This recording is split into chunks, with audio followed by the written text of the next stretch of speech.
Okay, you've got some credit card debt, it's keeping you up at night, you're a little stressed out about which card you should prioritize ahead of another one in order to start paying off this debt and get this monkey off your back, if you will. Don't worry, in this video, I'm going to talk you through everything you need to know, how to structure your finances around this, more importantly, how to choose a repayment strategy that is going to work for you. And towards the end of this video, I'm also going to give you some bonus tips that will help you on your journey. If you're new to the channel, welcome. My name is Peter Komalafe. I am a qualified financial advisor. I'm a financial expert across media. And in my book right here, I'm a best-selling author. It's called The Money Basics, How to Become Your Own Financial Hero. I have a full chapter on debt here. And the chapter chronicles my struggles with debt. I struggled with debt for 15 years. I know firsthand how stressful being in debt can actually be. I know firsthand also how much of an impact it can have on our mental health. For me, anxiety, depression, not sleeping too well were common things that I experienced when I was in debt. And believe me, everything that I'm going to talk to you about in this video are things that have worked for me personally, so I know that it's going to help you. And I do want to say that if you are looking at credit card debt or any kind of debt really at this point in time and you're feeling a little bit hopeless, take it from me. You can do it. You can change. There might be really difficult decisions to make along the way, but those tough decisions are very worthwhile making, because getting to the other side of the fence is everything and more. Believe me, I am now completely debt-free apart from my mortgage. We've got a very small mortgage on this house right here.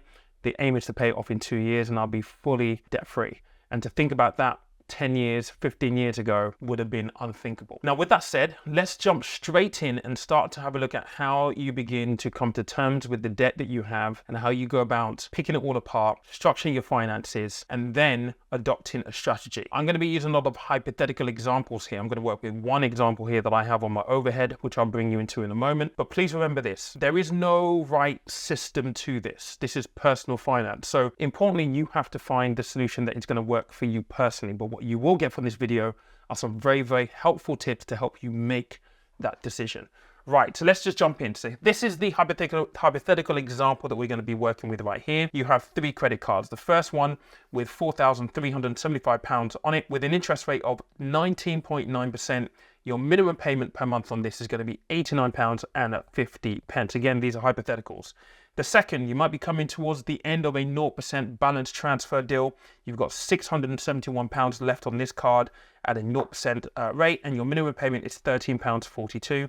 And on card 3, you've got a balance of £3,276 with an interest rate of 13.6% with a minimum payment of £74.52. Now, across these 3 cards, your monthly cost for these is £177.44 per month. So quite a bit as a combined monthly debt. Now, the important thing to note here is that you've probably been keeping up with all of the payments for these cards, right? And maybe in different antiquations. So you might be paying a little bit more off card 2 here because you've got 0% balance transfer on this and you're enjoying that 0% period. Or you might be doing a mixture across all 3. It doesn't really matter. This is how much you're actually paying as the minimum. Now, in order for you to be able to get out of the situation and start to address these credit cards one by one, what you are going to need is you're going to need to have a clear idea on what your budget is going to allow you to allocate to these cards, because the money has to come from somewhere. Now, budgeting is very, very important, and really money to go into these cards can only come from disposable income. So the question that you need to ascertain is, at the moment, if you're currently making this as the minimum payments and that's all you've been able to do, in your budget, is there surplus income that you can throw towards these credit cards? And you're going to have to. The reason being is that if you only make the minimum payments on your credit cards, well, you're literally only paying the interest on the cards. You're never going to be able to pay down these credit card balances within any period of time. In fact, I have an example here. If you were to only make the minimum payment plus £10 on credit card 1, according to a calculator online, and I will link it down below, it's going to take you 100 years to pay off this balance. It's staggering. And it is absolutely scary. Now, a question that people commonly ask me is, well, if the minimum payment on this is £89.50, how was the minimum payment calculated? Now, the minimum payment is typically calculated as a flat percentage of the amount that you have as a balance on your credit card, or it can be a percentage plus the cost of interest and fees on your credit card balance.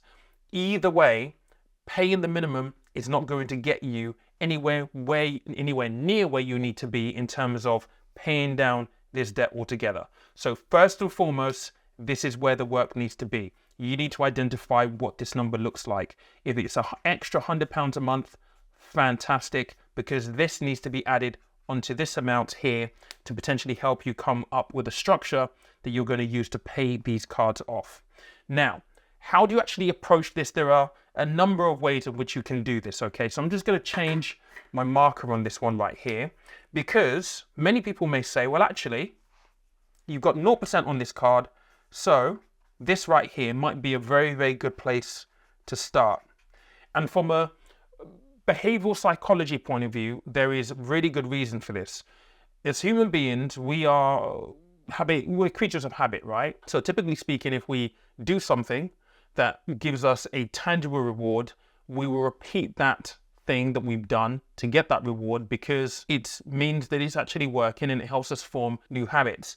Now, from a behavioral psychology point of view, starting here will do a couple of things. First and foremost, if you're able to pay this card off because you started first, clearly this amount here is important. It is the smallest of the amounts that you owe.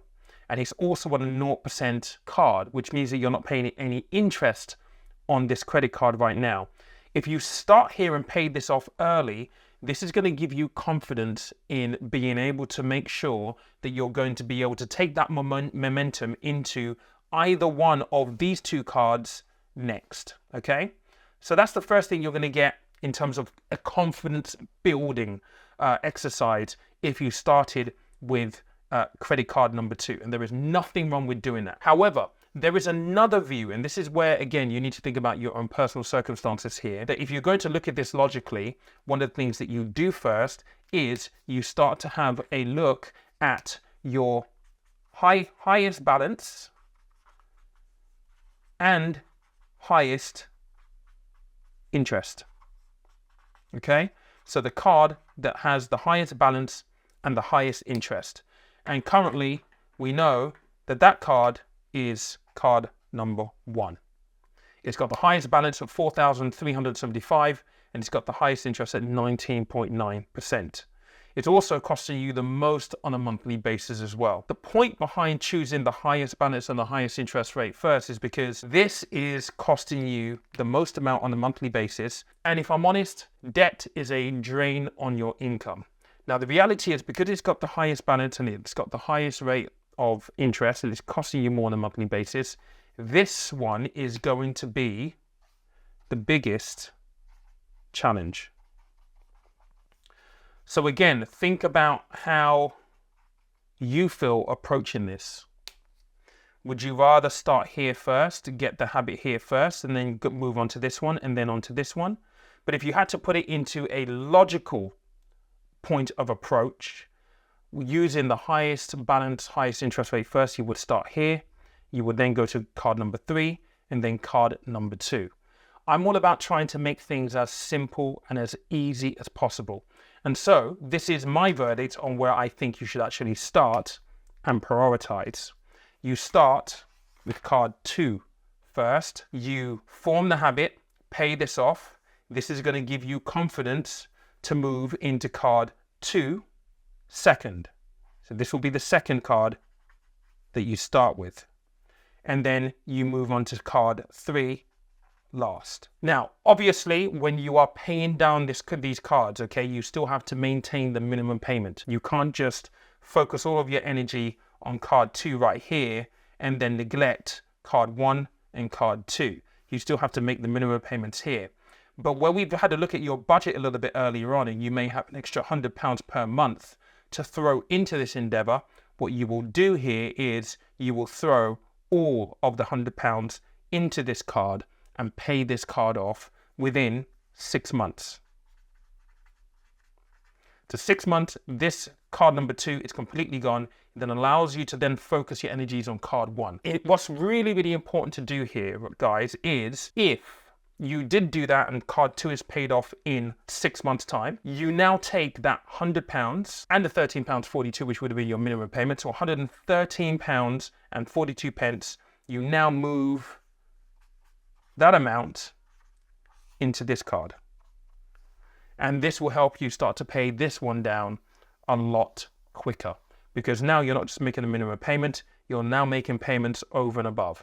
Now, that's an ideal. You have to do what you feel works for you, because your budget, your scenario, you know it best. But the important thing is to make a commitment. You have to make a financial commitment to do the work that is necessary. Now, some of you who may be watching this will be thinking, well, what about some alternatives? What about some other approaches that you can actually take? And there are some that you can actually take. You may be in a situation where you have these 3 credit cards right here, and you may think, okay, can I get a 0% balance transfer? And this is a good consideration to have. So when we talk about alternatives, at the top here, a 0% balance transfer is very much on the cards, and possibly your first consideration before you even get into some of the exercises that we've spoken about here. The issue with a 0% balance transfer is that sometimes you may not necessarily have enough credit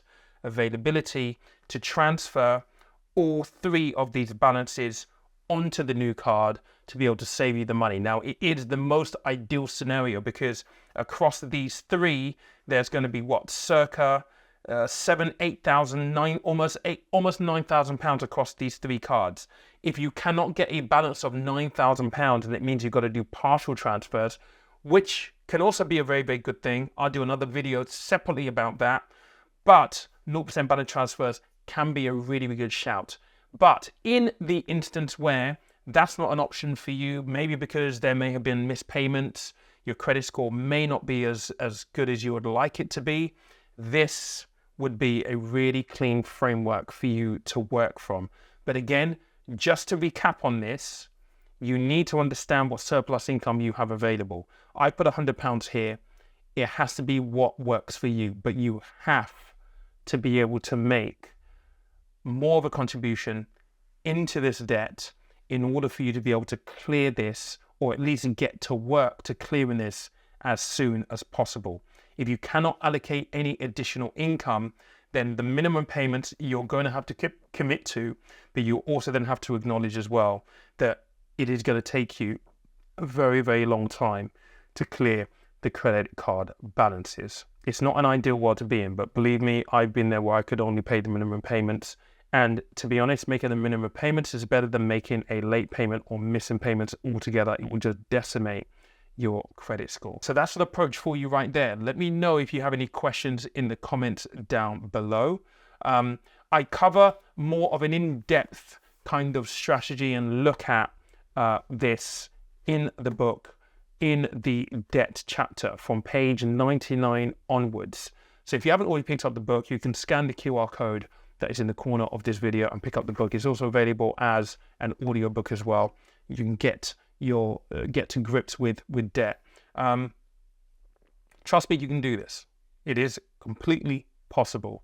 But yes, you're going to have to make some hard decisions that you've already seen. Let me know what you think in the comments. Thank you so much for watching. Catch you later.